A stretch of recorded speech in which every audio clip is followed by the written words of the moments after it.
Dartmoor Prison, isolated from the outside world by walls of granite.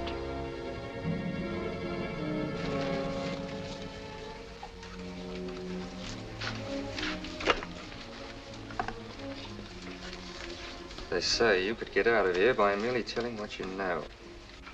You may or may not be another Scotland Yard bloke, but I'll give you the same answer I gave the others. I still have 2 years, 8 months, and 6 days left in which to make musical boxes. That'll be sold at auction for the benefit of this delightful sanctuary. And I intend to sell them.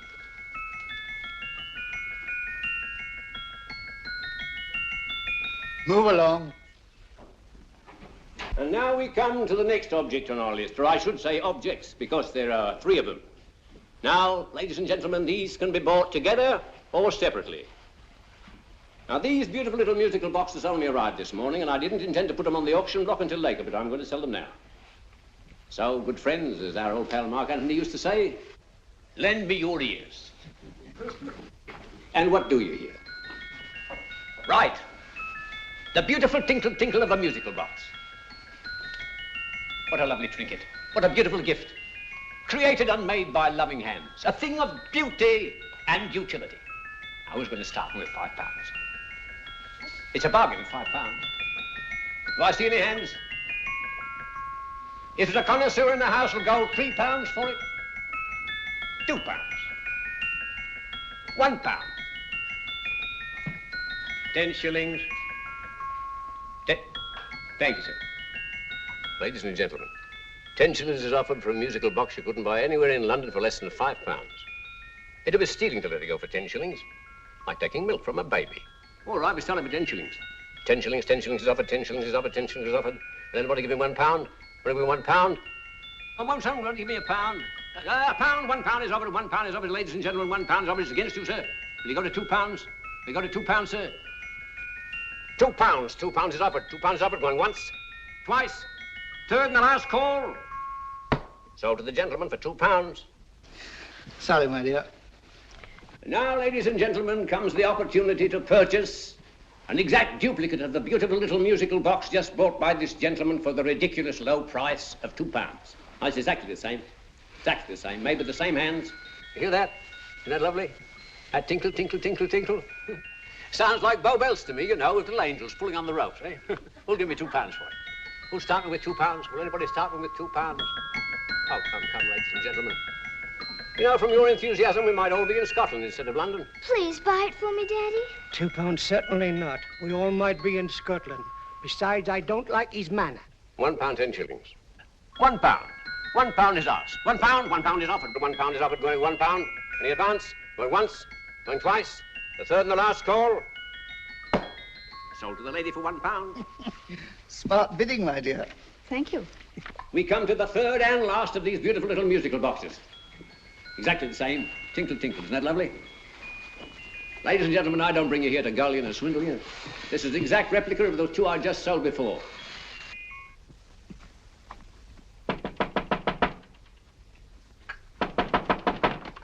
We're closed. But this is extremely important. Come in, sir, come in. I'm sorry to disturb you, but I was unfortunately delayed from arriving in time to bid on certain articles which I was rather anxious to obtain. Oh, perhaps they weren't sold, sir. We are carrying several things over. What might the articles be, sir? 3 identical musical boxes, about so large. Oh, I'm sorry, sir, but they were sold. Pity you weren't here to bid on them. They didn't bring anything like the real value. I'm most anxious to obtain them. I wonder if your records would show who the purchasers were. Oh, we don't usually give out that information, sir. For certain, shall we say, sentimental reasons, I'm most anxious to get in touch with the purchasers. I'd be willing to pay, shall we say, £5. Well, for certain sentimental reasons, sir, we'd be very happy to oblige. Alfred, today's sales. The 3 musical boxes. Musical boxes, oh. Ah, here we are. The first purchased for £2 from Mr. Julian Emery, 52 Portman Square. Write this address down, Alfred. Yes, sir. Second didn't leave any name. Oh, how unfortunate. I think she's a dealer. You see, they don't like us to know where the things are going. On account of the profits. You say the second purchaser was a woman.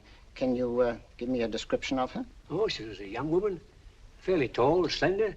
She had a light complexion and dark hair, and she was wearing A grey suit, don't you remember? That's right. She probably runs a gift shop. She paid £1. You say she comes here fairly frequently? No, I didn't say so. But she does, sir. Like as not, she'll come in on Thursday. We have sales on Mondays and Thursdays. Ah. And the third box? The third, Mr. William Kilgore, 143B Hampton Way. For 10 shillings. Quite a drop from £2. Mr. Kilgore was a Scotchman. Oh. Thank you. You've been most helpful. Oh, thank you, sir. And any time you're passing, dropping, we always have lovely things for sale. Our card, sir? Thank you. I'll be back Thursday.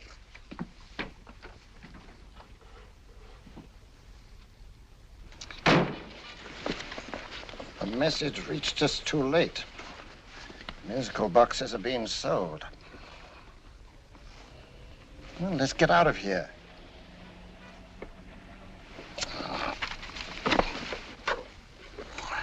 Someday you'll go too far. Reaching for a star, you fool.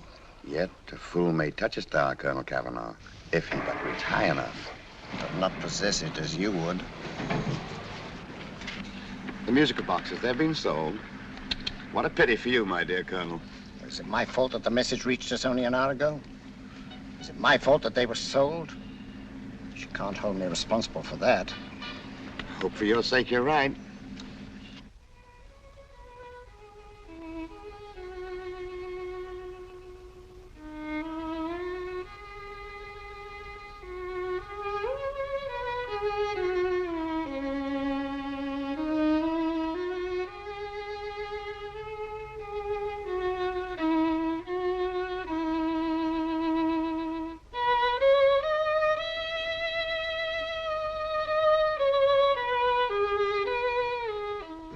Upon you tonight at 7:45, a gentleman who desires to consult you upon a matter of the very deepest moment.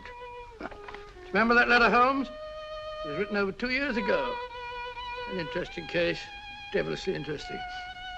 Irene Adler. What a striking-looking woman from the brief glance I had of her. Seems only yesterday. What charm. What poise, and what a mind.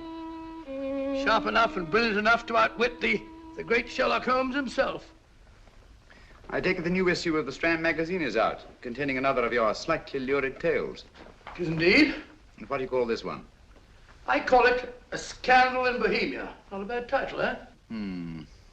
If you must record my exploits, I do wish you'd put less emphasis on the melodramatic and more on the intellectual issues involved. More on the What do you mean by that? Well, I do hope you've given the woman a soul. She had one, you know. By the woman, I suppose you mean Irene Adler. Yes. I shall always remember her as the woman.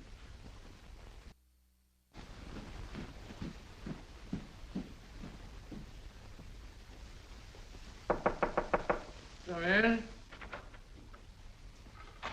Hey, Stinky. That's it, old boy. How are you? How are you, old boy? I haven't seen you for years. I want you to meet my old friend Sherlock Holmes. Holmes, this is Stinky. In other words, Julian Emery. How do you do, Mr. Emery? Watson has often spoken of you. Oh, has he?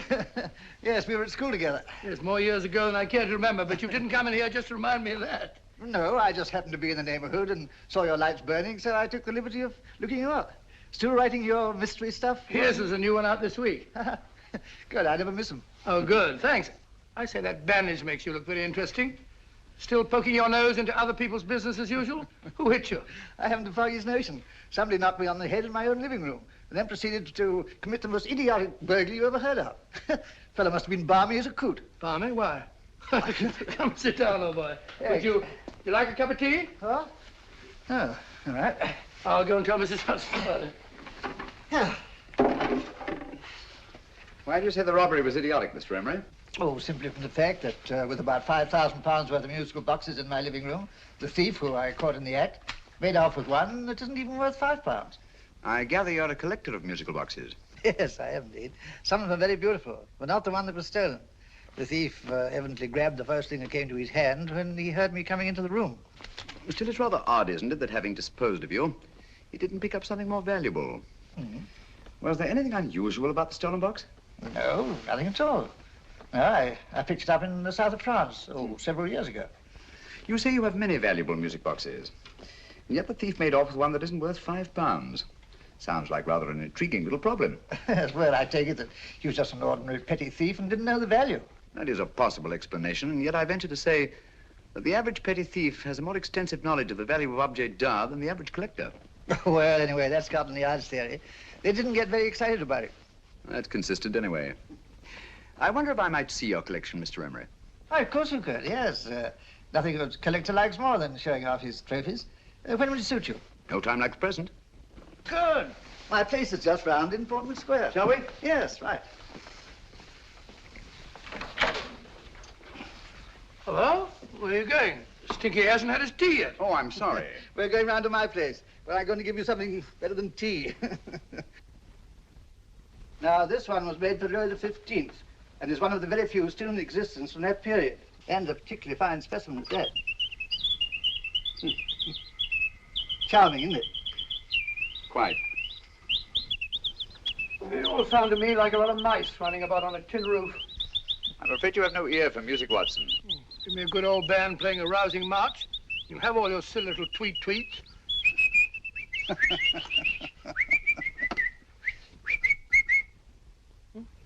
Another one. Is this me?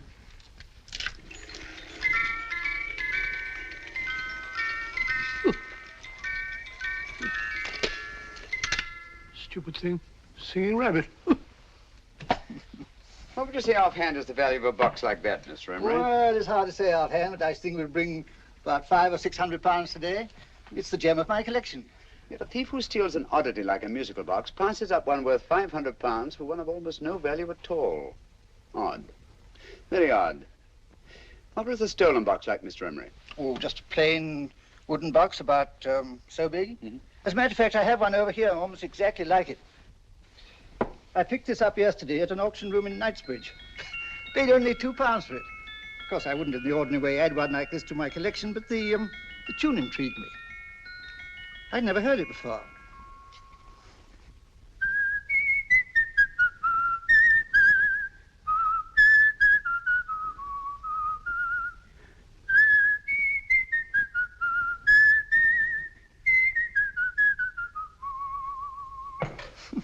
You have a remarkable ear for music, Holmes. Rather an unusual melody. Sit down, Will. Thanks.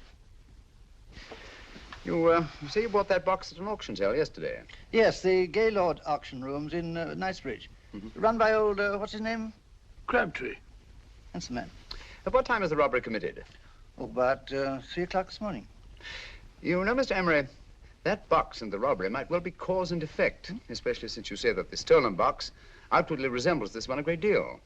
And Scotland Yard were not particularly interested, eh? Oh, yes, but I wouldn't blame him for that, especially as I told him I was quite unable to describe the thief, except, of course, for the fact that it was definitely a man. All you remember is that you came in here and someone struck you on the head. Yes, and the next thing I knew, my man was trying to revive me. It might be wise for you to put that box away somewhere and lock it up. Oh, I don't think that's necessary. Besides, everything's insured. Well, at least if any further attempts at robbery are made, I'd suggest that you call the police, rather than running into any personal danger. Oh, come, Holmes, aren't you being a bit of an alarmist? Possibly. Well, I must agree with old Stinky. Seems to me you are making rather a mountain out of a molehill. Molehill is the word, old boy, and it's time you were in bed. Thanks so much for letting us see your place. All the best. It's been glad meeting you. Holmes, I can't understand why you were so mysterious. Seems to me the petty thief explanation was the only sensible one. Really? Yes, I can't see how you can believe it was anything else. I didn't say I believed it to be anything else. The petty thief theory is the obvious one, I grant you. However, it's often a mistake to accept something as true merely because it's obvious. The truth is only arrived at by the painstaking process of eliminating the untrue. We are not able to do that in this case without further data. Rubbish, you're pulling my leg. You're trying to turn a tuppenny halfpenny robbery into an international plot. No, I'm not. I just hope that your friend Stinky is a little more cautious in the future, just in case.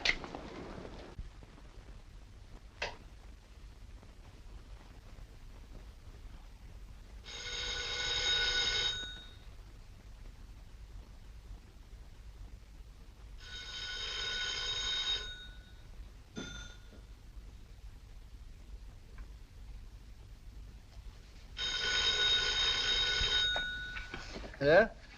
Yeah? Julian Emery here. Who?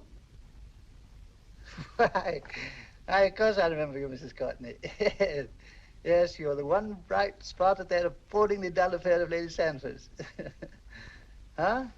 Of course it isn't too late to come around. Yes, I shall be delighted to give you a drink. I tell you what, come straight up and I'll leave the door unlatched. Right, well, 15 minutes? Good. I shall be counting each moment. No, I mean that, really. Right, goodbye.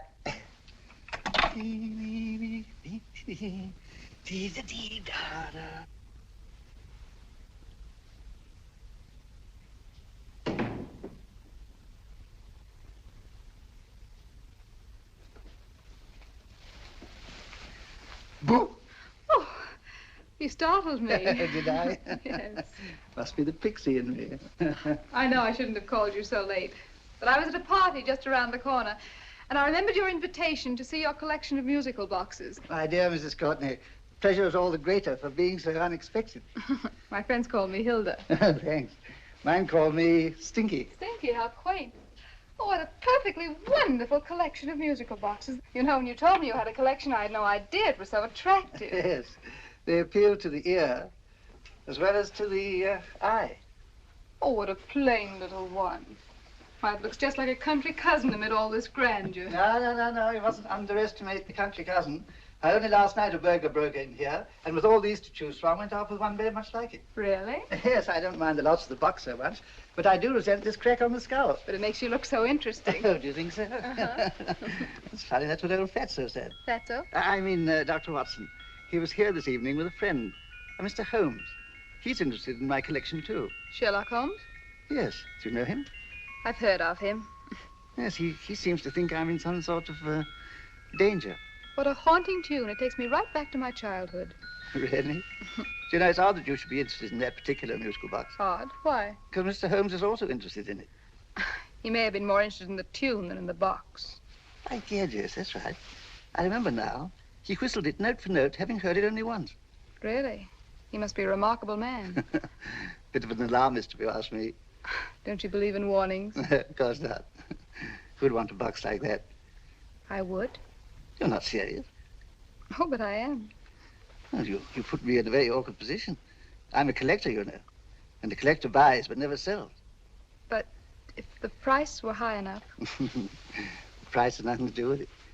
It's the principle of the thing. Yes, well, we haven't had our drink. No, thanks. I must be getting along. Must you really? I'm afraid so. You're not walking out on me, are you? My reputation, Stinky. I say, you know, you are an attractive woman. Thanks.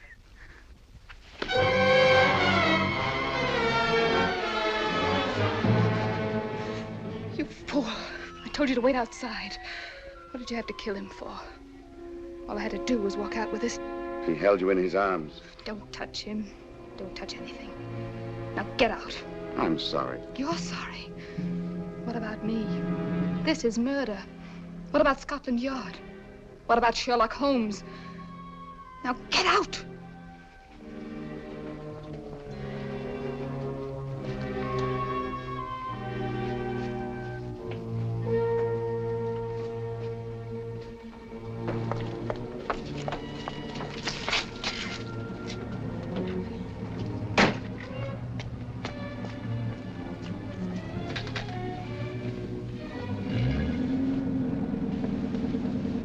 Did you get it? Good.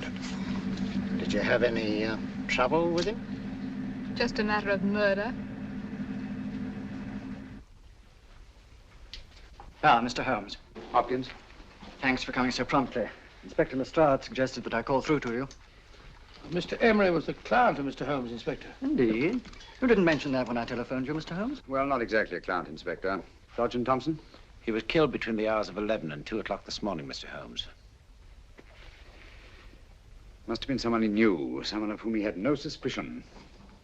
Poor old Stinky. It's all my fault. I should have prevented this. Well, it's no time to start talking about that now, Doctor. Apparently it's gone. That's the second attempt on the musical box that Emery bought at the auction sale. And this time it was successful. But that box was only worth £2. It was worth a man's life, Watson. I think we'd better pay a visit to Gaylord's auction room and that fellow Crabtree. Inspector, may I suggest that you make a complete search of this flat for a small, plain, musical box about that size. Thank you. Come on, Watson. You say the first box went to Mr. Julian Emery, the second to Mr. Kilgore, 143B Hampton Way, and the third to the unidentified young lady who presumably has a shop and lives near Golders Green. That's right, Mr. Holmes. Isn't it rather strange, Mr. Crabtree, that you should have had 3 identical musical boxes all playing the same tune? Where'd they come from? Dartmoor Prison. Dartmoor? Yeah, we get a regular shipment from there every month.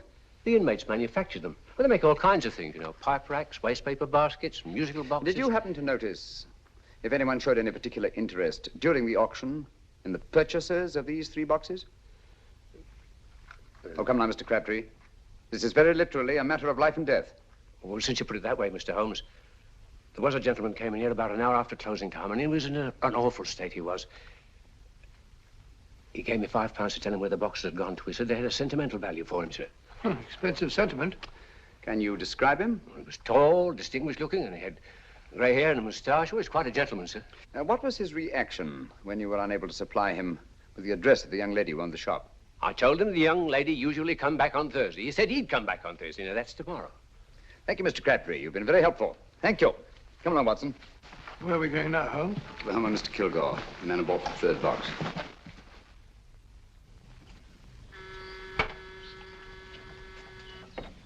But hang it all, Holmes, how do you know those other 2 musical boxes are of any importance? I don't, but I certainly have no intention of waiting until the owners are murdered to find out. No one at home. I hope that's the explanation.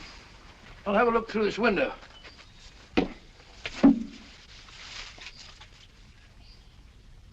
Doesn't seem to be anyone there. The whole place seems deserted, as far as I can see. Yes. Mr. and Mrs. Kilgore at home? No. When do you expect them? Oh, in an hour or so. There's no use your hanging about. They don't buy nothing from peddlers. Peddlers? My good woman, this is Mr. Sherlock Holmes. Sherlock Holmes? Oh, go on. Do you mind if we come in and wait? My business is rather urgent. Well, I've got to go out and do my shopping. And I don't know as Mrs. Kilgore'd like any strangers nosing about. Quite all right, I assure you. Well, I've got to be off. You 2 wait in the parlor. And no smoking either. Mrs. Kilgore says it smells up the house. Funny old girl, Holmes.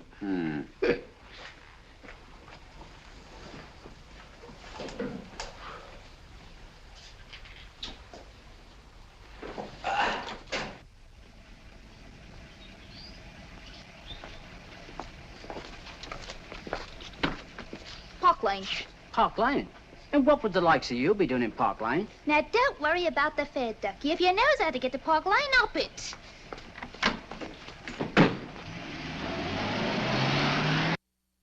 You know, Holmes, I've been thinking. There must have been something hidden in that box of old Stinky's. Stolen jewelry, possibly. What's up, Holmes? Listen. What's just the steam in the water pipes?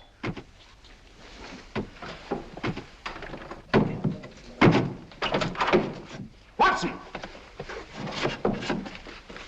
Great Scott! Come on, Holmes. Get on the chair here. It's all right, my dear. There. Now, don't worry. It's all over. There you are, dear. Don't cry anymore. She tied me up and shut me in the cupboard. I know. She won't come back. Did you show her your new musical box?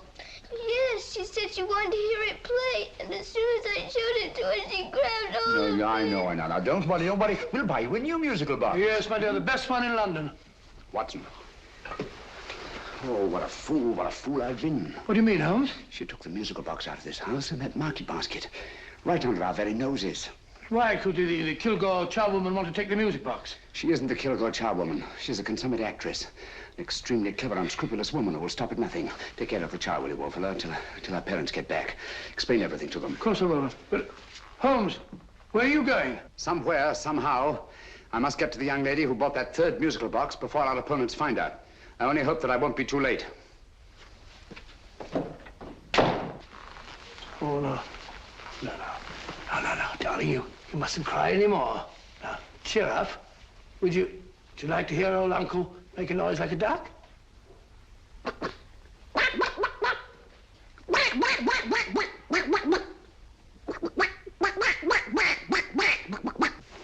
Oh, sorry.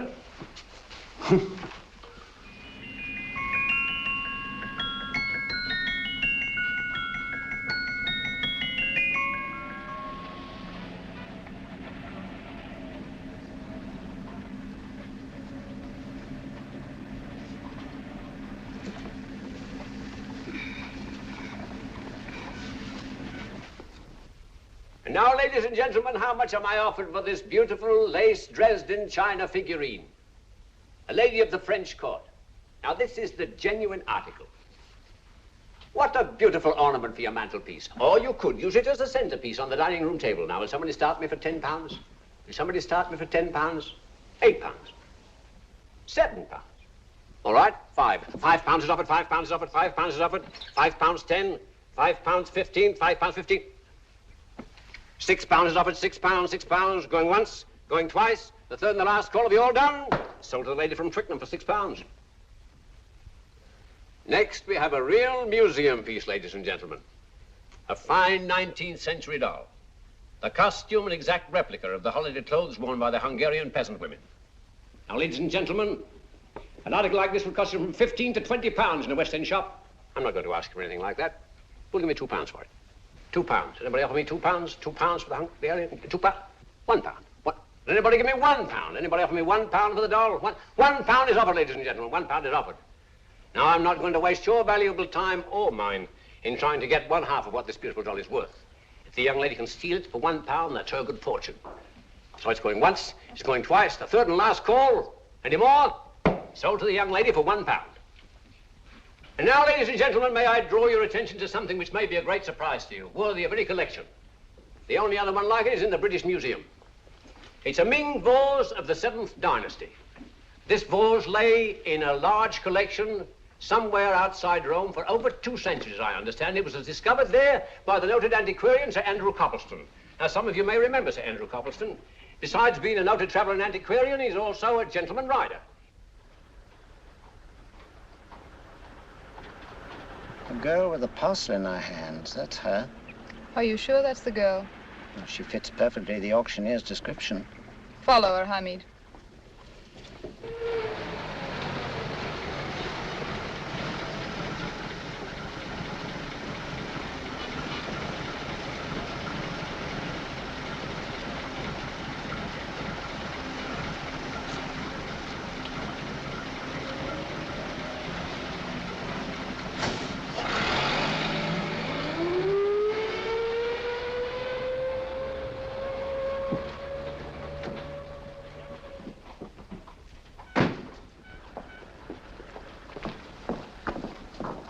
It's lovely, dear. And only £1. We can get at least 3 for it. Easily. I'll go make some tea. I could do with a cup. Right.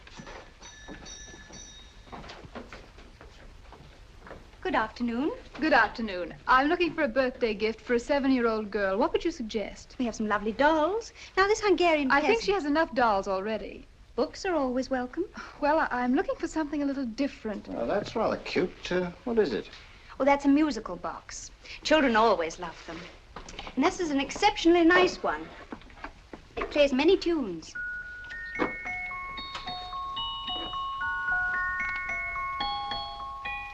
Have you any others? Yes. If you'll just step this way. I have only 2 left.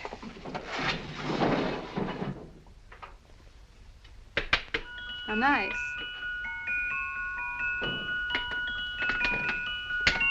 Are you sure this is all you have? I'm sorry. They're rather hard to find, you know. That's our entire allotment. I did have one other, but I sold it earlier this afternoon. But it was only a plain wooden one. It wouldn't have been a very nice gift for a child. Really? Do you happen to know who the purchaser was? Why, yes. He left his card, just in case anyone should inquire for him.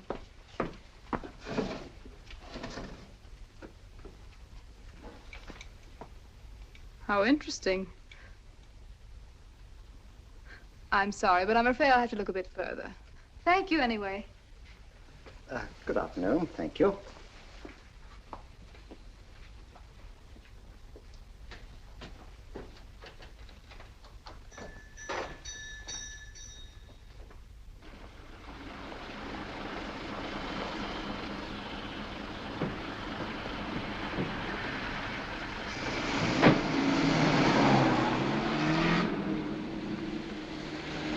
Heavy! Follow that cab. Here, now, what? Scotland Yard. Hop in.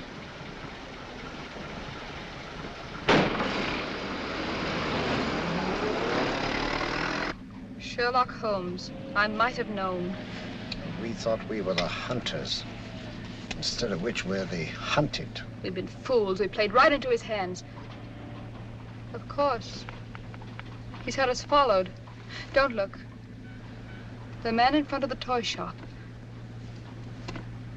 Hamid, turn sharp right at the next corner and again at the next.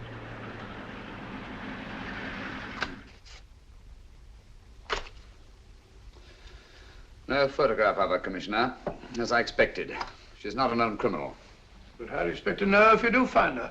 After all, she was disguised as a charwoman. Don't worry, old fellow. If I ever see her again, I'll recognize her. Well, it won't be long till we know who they are and from where they operate. Who's covering them?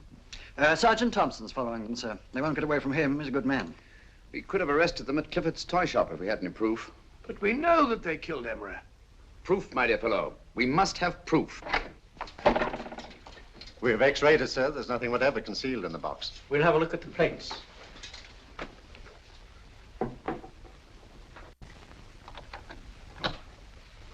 There must be some clue. And it's probably so obvious that we've all overlooked it. Seems to me we're up against a bunch of lunatics. Not lunatics, my dear fellow. Extremely astute, cold-blooded murderers. What can these little musical boxes have in them that's so important? Don't forget, they were made in Dartmoor prison. You can smuggle stuff into prison, but not out. Do you want us to break the box apart, sir, to see if there's anything the x-ray hasn't caught? No, not yet. Do you mind if I take it? Certainly. Thanks.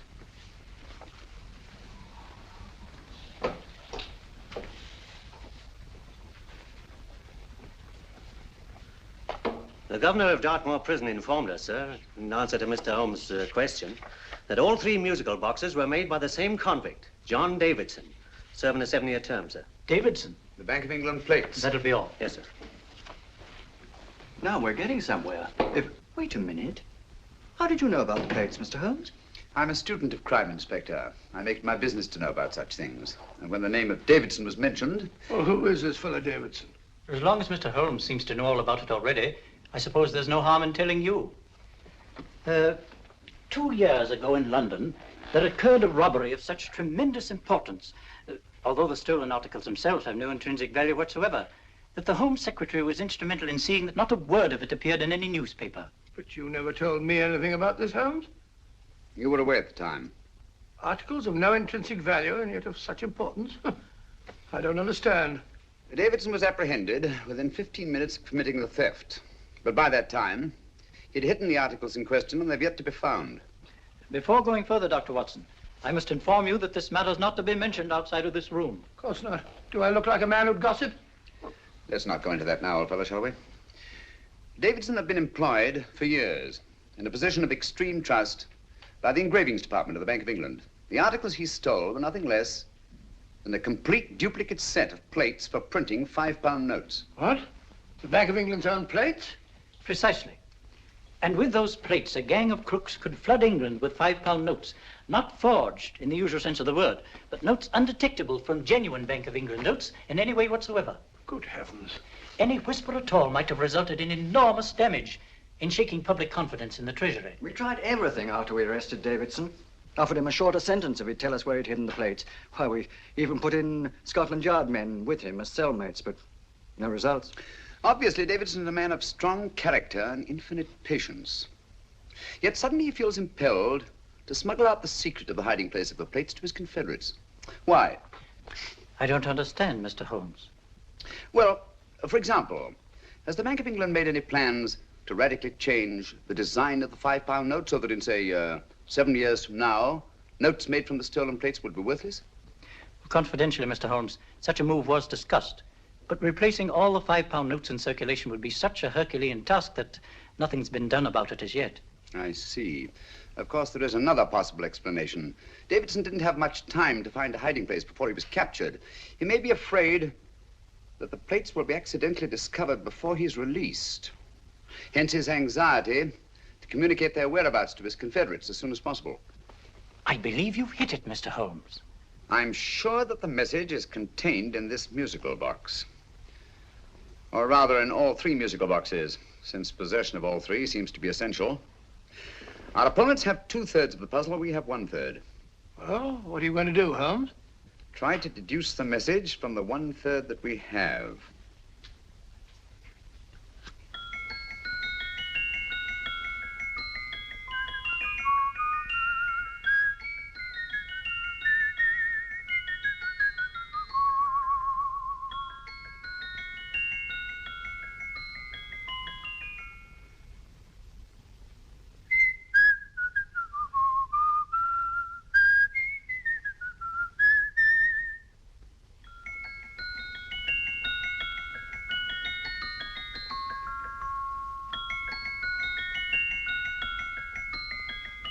It's the same tune as the one played by Emery's musical box.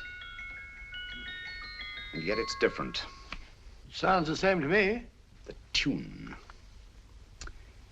Somehow the tune is the key to the mystery. It must be the tune. Otherwise, why use 3 musical boxes to convey the message? Why not collar boxes or shoe boxes? Yes? Oh. It's for you, Inspector. Oh, thank you, sir. Inspector Hopkins speaking. What? Where? Golders Green Station reports they've just found Sergeant Thompson's body. From the tire marks on his clothes, he was apparently run over by a taxi. What an unfortunate accident. Not an accident, my dear fellow. I'm afraid it's murder. Just who you're going to meet when you're walking down a busy London street. Mrs. Hawkins, Mrs. Brown, any subject of the crowd. Oh, you never know just who you're going to meet. So you better hold your topper in your hand, just in case you meet a lady on the Strand. Girls will think you're kind of sweet, and your day will be complete. Oh, you never know just who you're going to meet. Now, a gentleman is judged by his appearance. Yes, a gentleman is judged by how he talks.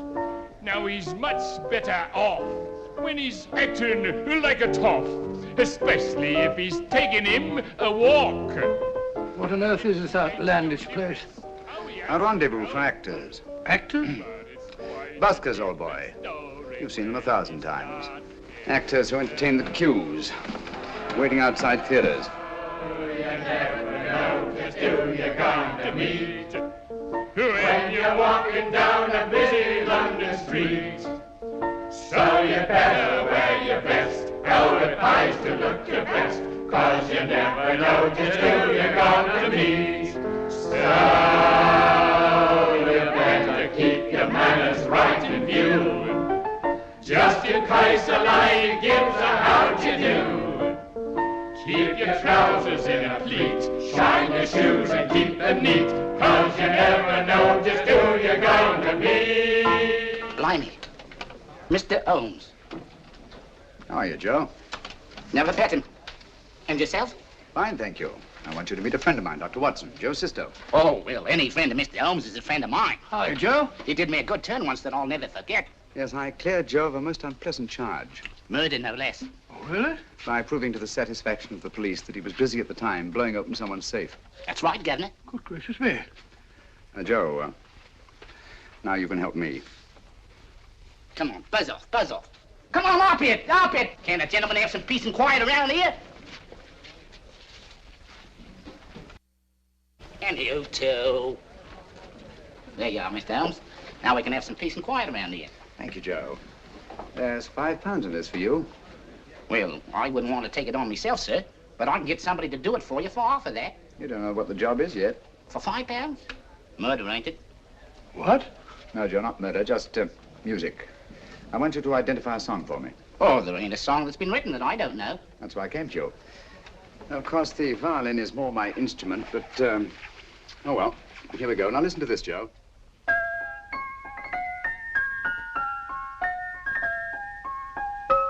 Wait a minute. You're playing that wrong. That should be E natural, not E flat. You know the song? Oh, yes. It's an old Australian song called, The Swag Man.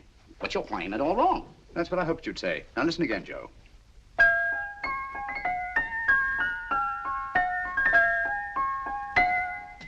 That's the same tune, all right.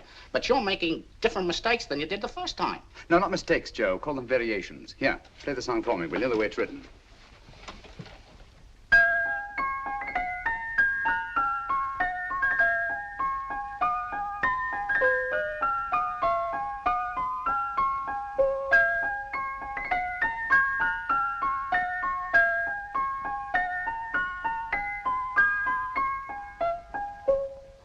Yeah. Thank you, Joe. What's it mean, Holmes? Are you onto something? Perhaps. I don't know yet. It's probably a code of some sort. Joe, could you write the song down for me, the way it was originally written? Oh, sure, Mr. Holmes. But it'll take a few minutes. Here, Mabel. Pale ale. Come on, up to it. Along with it.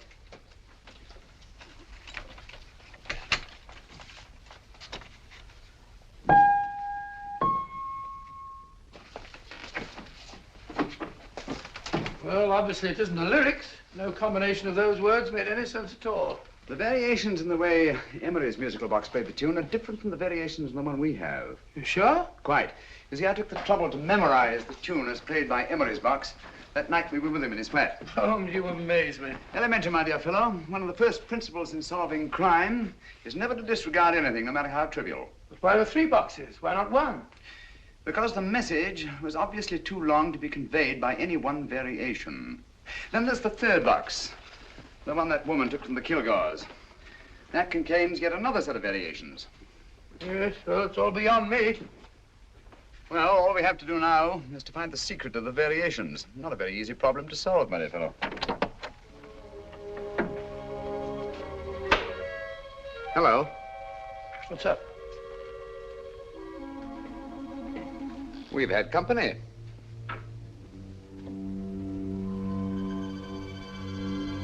I say, this is outrageous.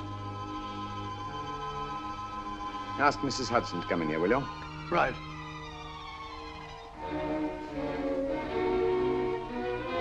Mrs. Hudson? Yes? Oh, there you are. Will you come up here at once, please? Oh, coming, sir.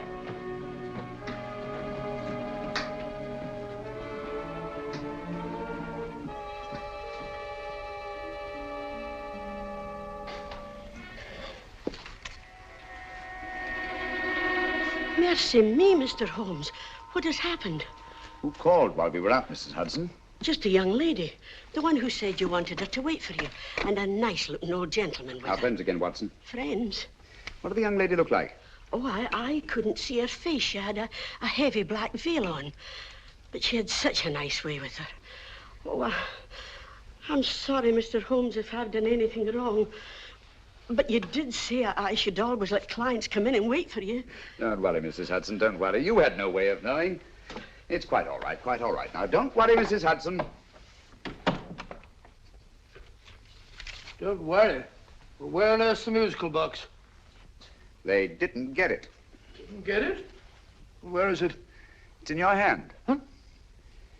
In that biscuit jar. Take the biscuits off the top. Now put your hand inside, and you'll find the music box. Well done, Holmes. Well done. Amazing.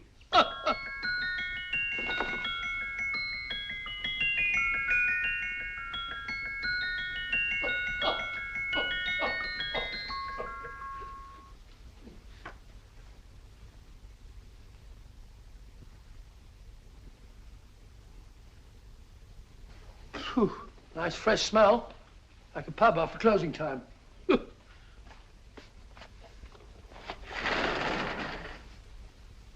I say, Holmes. What? It's morning. Allow me to congratulate you on a brilliant bit of deduction.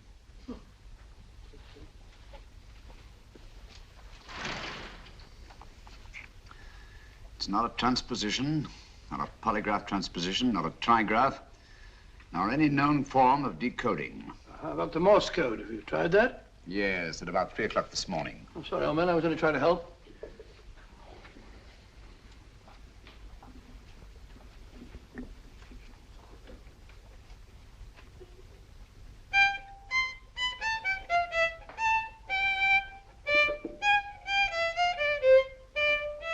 Oh, do me a favor.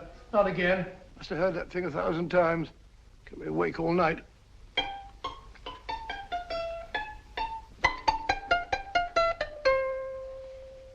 Not a very distinguished composition, I grant you.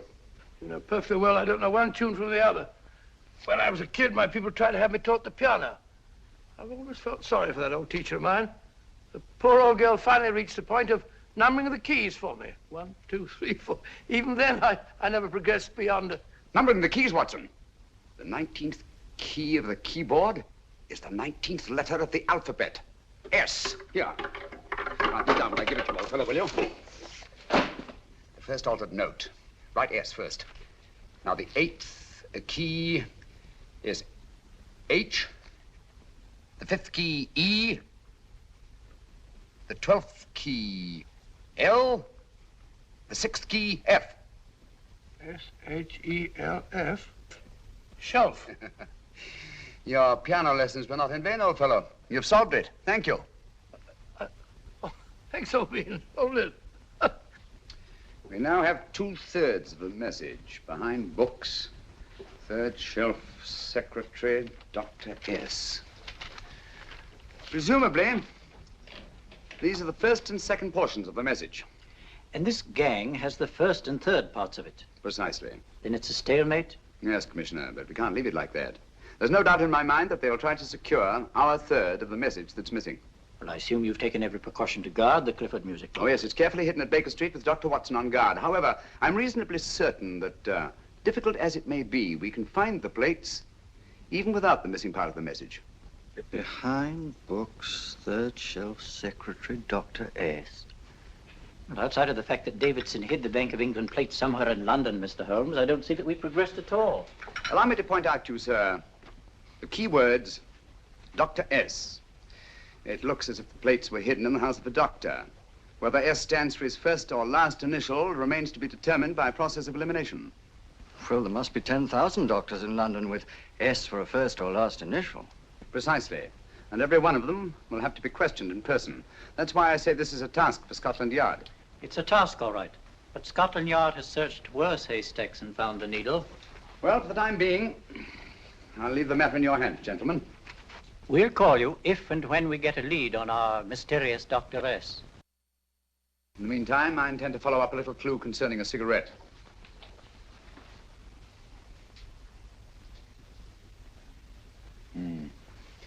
You're certain of the identification of the tobacco? Absolutely. I have made up this special blend for only 3 customers. It is almost pure Egyptian, with admixture of latakia for added body, and a pinch of perique. Merely a whisper, as one might say, for elusive fragrance. Yes, yes. And the 3 customers? Major Wilson in Bombay, India. Mrs. Catherine Leamington Smith in Ireland. Yes, and the 3rd? Mrs. Hilda Courtney of Park Mansions, Bryanston Square. Thank you. Thank you very much. You've been most helpful. It is a pleasure to have been of service, Mr. Holmes.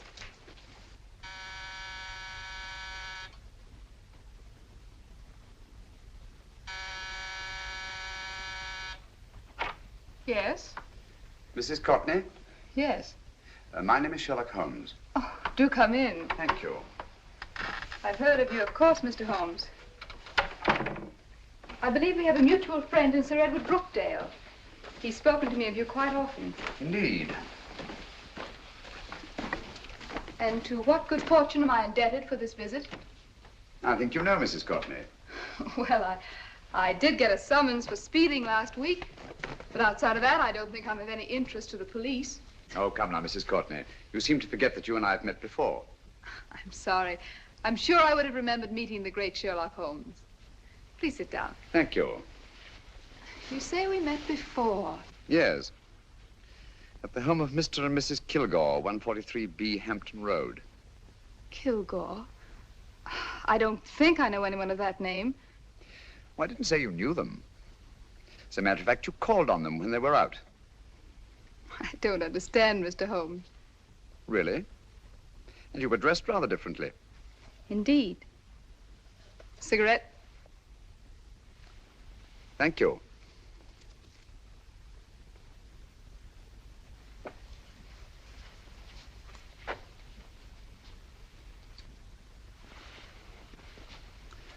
Thank you. You know, Mrs. Courtney, people generally forget, in assuming a disguise, that the shape of the ear is an almost infallible means of recognition and identification to the trained eye.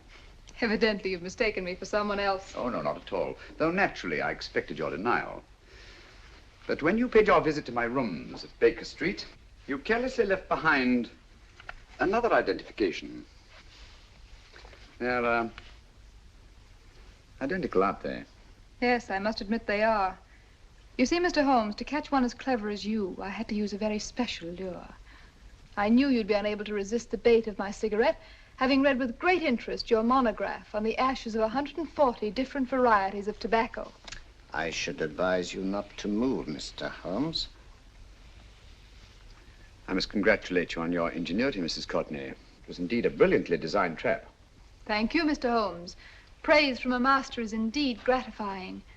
I shall always cherish the memory of your flattering words. Memory? Precisely. I'm afraid these gentlemen have a most regrettable task to perform.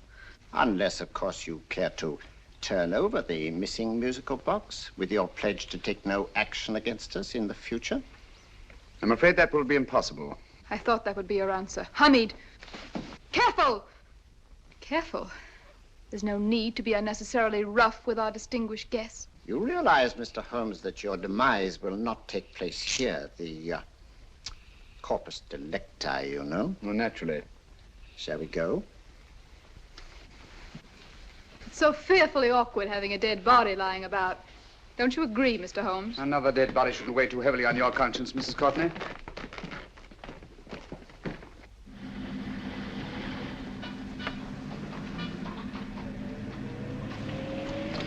You mind if I have a cigarette? Don't see why not.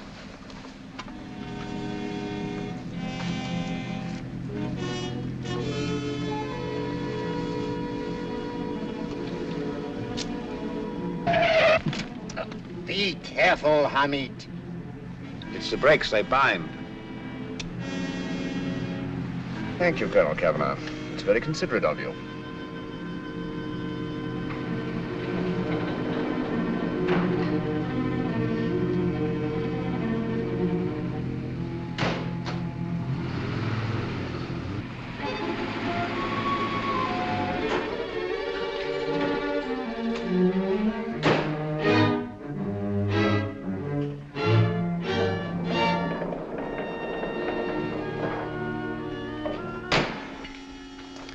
You'll be happy to know, Mr. Holmes, that your death will be a painless one.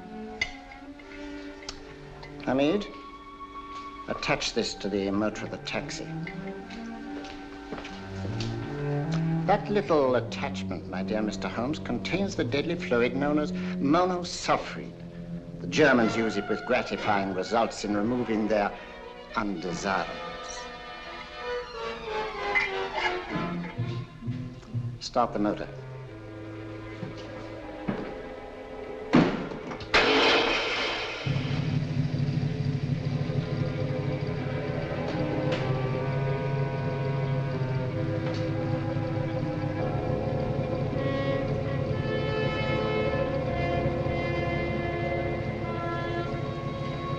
Tape his mouth.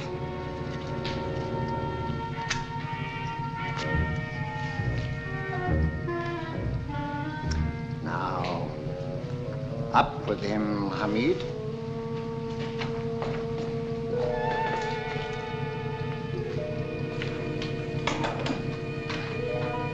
You find yourself like Muhammad's coffin, Mr. Holmes, suspended between heaven and earth. Plenty of fuel in the tank? Good. It would be too bad to have anything go wrong through so simple an oversight.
Good afternoon. Mr. Sherlock Holmes? No, I'm Dr. Watson. Oh, of course, Dr. Watson. How stupid of me. Oh, so, this is stupid of me. Won't you come in? Well, I really came to see Mr. Holmes. Oh, I'm afraid he's out. I don't know when he'll be back. Perhaps there's something I can do. Won't you sit down? Thank you. You know, Sherlock Holmes and I have been engaged on a great many cases. Oh, really? Yes, indeed. As a matter of fact, this very moment, we're involved in one of the most baffling... Oh, well, won't you tell me your trouble? I may be able to help you. That's very kind of you, Dr. Watson. Perhaps if I wouldn't be imposing too much. Imposing? Oh, there's no imposition. No imposition at all. A pleasure, I assure you. Now, tell me all about it, Miss Williams. Mrs. Williams. I live in Surrey, Dr. Watson, and I've come up to London in sheer desperation. My only sister has disappeared, and the local police seem utterly unable to find her. Well, Holmes and I solved a case exactly like that once. Very interesting, as far as I remember. I call it the adventure of the solitary cyclist. Oh, sorry. Now I come to think of it, it wasn't so very similar. Entirely different. I don't think what I was saying. Where were we? She's only 17, Dr. Watson, and until she disappeared last Thursday, she seemed to be in the best of spirits. Possibly a romantic entanglement? Oh, no, nothing of the sort. She left no note, didn't even pack a bag, no explanation. She just started to walk to the village from our house in broad daylight and simply vanished from the face of the earth. Oh, there. Might I have a glass of water? Glass of water. I have one in 1 minute.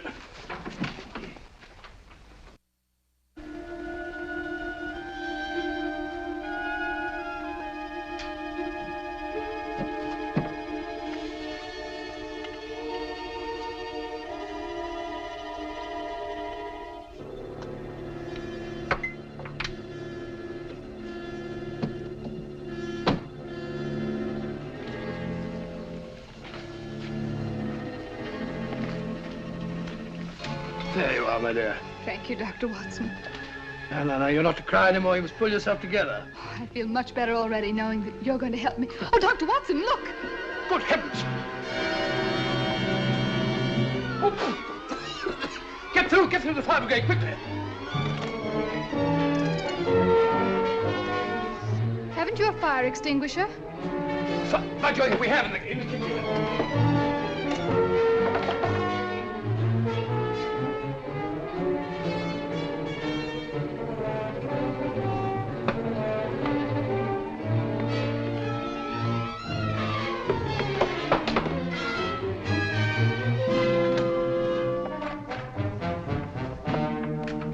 Don't you worry, Miss Williams. We'll have this thing out in no time.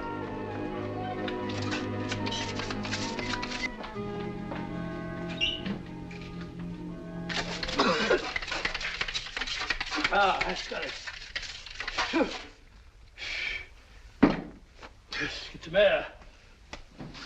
Well, you see, there was no need for the fire brigade after all. I hope you weren't too frightened, Miss Williams. Oh, gone. That's the trouble with women. They always lose their heads in an emergency. Well, a musical box. Great Scott! Miss Williams!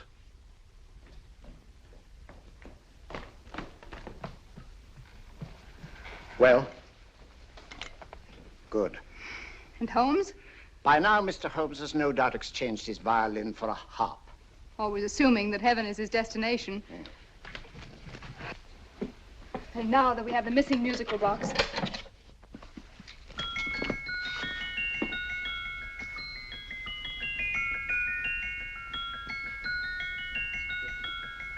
Nineteenth note.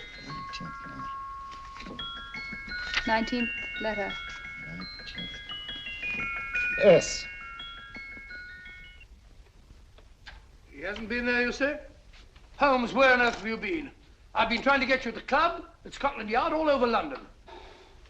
You were looking for me in the wrong places. Holmes, terrible things happened. I've been duped. That woman, she made a complete fool of me. Well, what do you mean? Well, she came here, let off a smoke bomb. I thought the whole place was on fire, and my first thought was to save the musical box. No need to say any more. She has the box. Yes. Don't blame yourself too much, old fellow. She is an extremely clever antagonist. Smoke bomb, you said? Well, you can console yourself with the thought that your charming friend is at least a reader of yours. What do you mean? If I remember correctly, you wrote about my little experiment with smoke and the cry of fire in a story you entitled A Scandal in Bohemia, which has just appeared in the Strand magazine. All right, old boy. Don't rub it in. Well, it may cheer you up to know that you made a fool of me, too. That cigarette stub was planted here for one express purpose. You're going to bandaging around this place. Bandaging? What's the matter, Holmes? You hurt? Explanations will have to wait until later. At the moment, we're faced with a problem which I fear is insurmountable.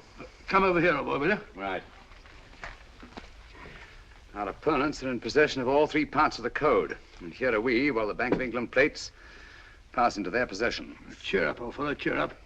As Dr. Samuel Johnson once said, there's no problem the mind of man can set that the mind of man cannot solve. What's that, old fellow? I was just quoting Dr. Samuel Johnson. He said there is Thank you, Watson. Thank you.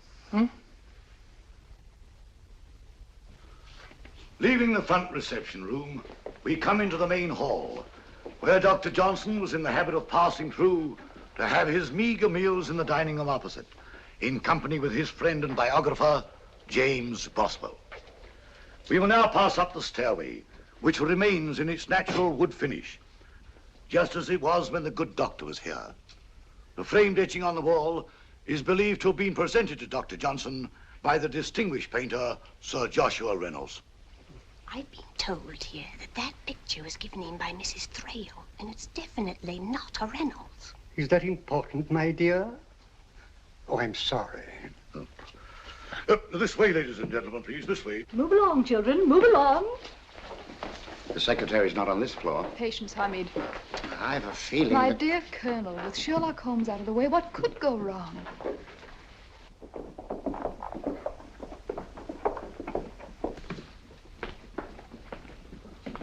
And here we have the Garrett Library, in which Dr. Johnson wrote his famous dictionary, and in which you will see also many of the great man's books and other items of interest. Step forward, ladies and gentlemen, please, step forward. Standing in the corner is the secretary, which contains many of the original works by the literary genius. On this table, Dr. Johnson's cat, Hodge, used to sleep while his master worked. A strange thing about this cat, ladies and gentlemen, was its love of oysters. They do say that the dear doctor often went hungry to find the cat that delicacy. What a pity. Now we will visit the grey room, which is immediately below us, in which you will see the very bed in which Dr. Johnson died. What did he die of? Gout. Just gout.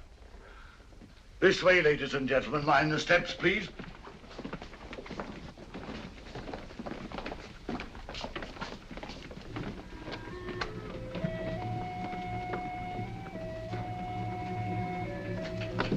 Your keys.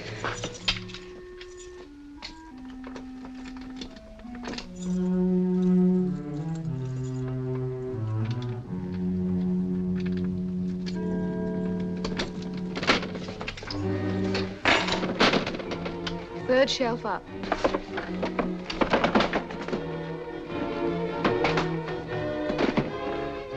The knife.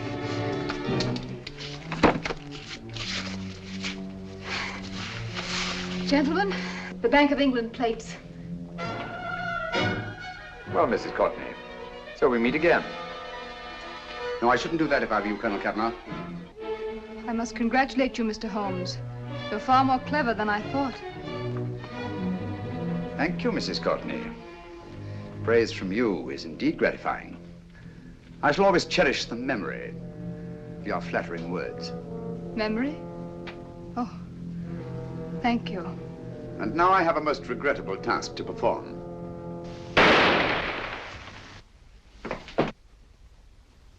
Holmes! Coming, Holmes! Holmes, you all right?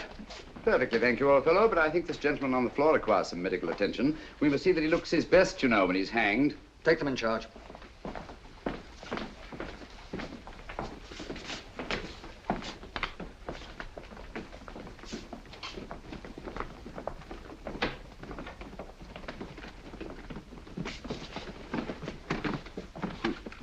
A brilliant antagonist.